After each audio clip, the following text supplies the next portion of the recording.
करवा चौथ व्रत कथा। एक साहूकार के 7 लड़के और एक लड़की थी। सेठानी के सहित उसकी बहुओं और बेटी ने करवा चौथ का व्रत रखा था। रात्रि को साहूकार के लड़के भोजन करने लगे तो उन्होंने अपनी बहन से भोजन के लिए कहा। इस पर बहन ने बताया कि आज उसका व्रत है और वह खाना चंद्रमा को अर्घ्य देकर ही खा सकती है। सबसे छोटे भाई को अपनी बहन की हालत देखी नहीं जाती और वह दूर पेड़ पर एक दीपक जलाकर चलनी की ओट में रख देता है, जो ऐसा प्रतीत होता है जैसे चतुर्थी का चांद हो।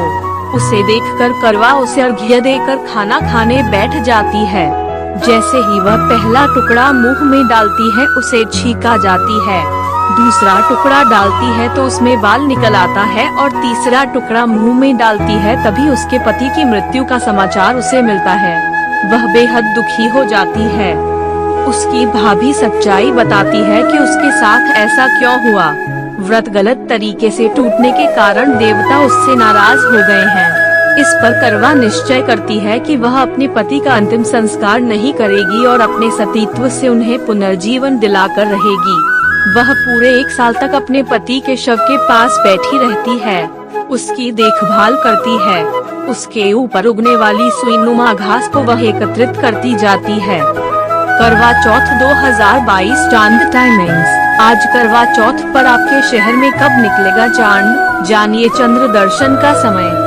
1 साल बाद फिर चौथ का दिन आता है तो वह व्रत रखती है और शाम को सुहागिनों से अनुरोध करती है कि यम सुई ले लो, पिया सुई दे दो, मुझे भी अपनी जैसी सुहागिन बना दो, लेकिन हर कोई मना कर देती है। आखिर में एक सुहागिन उसकी बात मान लेती है। इस तरह से उसका व्रत पूरा होता है और उसके सुहाग को नए जीवन का आशीर्वाद मिलता है। इसी कथा को कुछ अलग तरह से सभी व्रत करने वाली महिलाएं पढ़ती और सुनती हैं। आज चांद कब निकलेगा?